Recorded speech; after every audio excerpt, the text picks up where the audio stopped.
प्राचीन काल की बात है। राजा विक्रमादित्य के दरबार में एक रहस्यमयी कहानी गूंजती है। यह कहानी एक वीरान रेगिस्तान के बारे में है, जहां अदृश्य शक्तियां बसी हैं और जिसने भी कदम रखा वह वापस नहीं लौट पाया।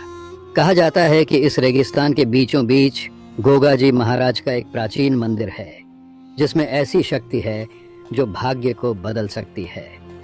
विक्रमादित्य, जो अपने साहस और बुद्धिमानी के लिए प्रसिद्ध हैं, इस रहस्य को जानने के लिए उत्सुक हो जाते हैं।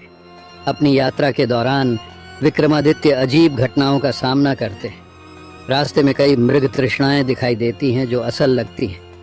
हवाओं में फुसफुसाहट सुनाई देती है और नाग उनका पीछा करते हैं, पर उन पर हमला नहीं करते।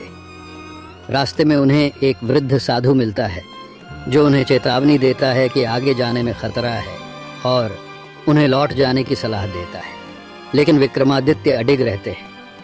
रात के समय जब विक्रमादित्य एक अलाव के पास बैठे ध्यान कर रहे होते हैं, तभी एक रहस्यमयी व्यक्ति उनके सामने प्रकट होता है। वह काले वस्त्रों में लिपटा होता है और राजा को चुनौती देता है कि अगर वह उसके प्रश्नों का उत्तर दे सकें तो उन्हें इस रेगिस्तान के रहस्यों का पता चल सकता है। यह अजनबी असल में गोगा जी का एक दिव्य दूत होता है, जो राजा के साहस और बुद्धिमानी की परीक्षा ले रहा होता है। विक्रमादित्य हर पहेली को सुलझाते हुए रेगिस्तान के भीतर और गहराई में पहुंचते हैं, पर एक भी गलत उत्तर उनकी मृत्यु का कारण बन सकता है। अंततः विक्रमादित्य एक पुराने मंदिर में पहुंचते हैं, जो आधा रेत में दबा हुआ होता है। वहां उन्हें गोगा जी महाराज ध्यान की मुद्रा में दिखाई देते हैं और उनके चारों ओर कई नाग पहरा देते हुए बैठे होते हैं। गोगा जी की आंखें खुलती हैं और वह विक्रमादित्य को बताते हैं कि जिस खजाने की उन्हें तलाश है वह कोई सोना चांदी नहीं, बल्कि एक दिव्य अमृत है, जो किसी के जीवन का सच्चा उद्देश्य प्रकट कर सकता है। पर इस अमृत को प्राप्त करने के लिए उन्हें अपने सबसे बड़े भय का सामना करना होगा। गोगा जी एक मंत्र उच्चारण करते हैं और विक्रमादित्य के सबसे गहरे डर और आशंकाओं को सजीव कर देते हैं। विक्रमादित्य खुद को अपने बीते हुए जीवन की गलतियों, अपने लोगों की अपेक्षाओं को पूरा करने की असफलताओं और मृत्यु के साये का सामना करते हुए पाते हैं।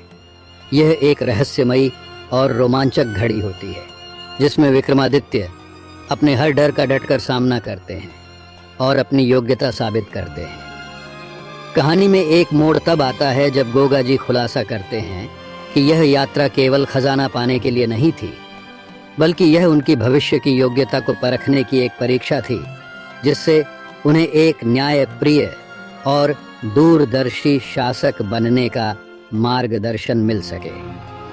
गोगा जी उन्हें ज्ञान और समझ प्रदान करते हैं, जो विक्रमादित्य को अपनी प्रजा के प्रति अधिक दयालु और साहसी बना सके। जैसे ही विक्रमादित्य रेगिस्तान को छोड़कर वापस लौटते हैं, वह अनुभव करते हैं कि यह यात्रा ने उन्हें अंदर से बदल दिया है। वह अपने राज्य की ओर लौटते हैं, चेहरे पर हल्की मुस्कान होती है और रेगिस्तान की छाया में कुछ अदृश्य आंखें उन्हें देखती रहती हैं, मानो गोगा जी की दिव्य शक्ति हमेशा उनके साथ रहेगी।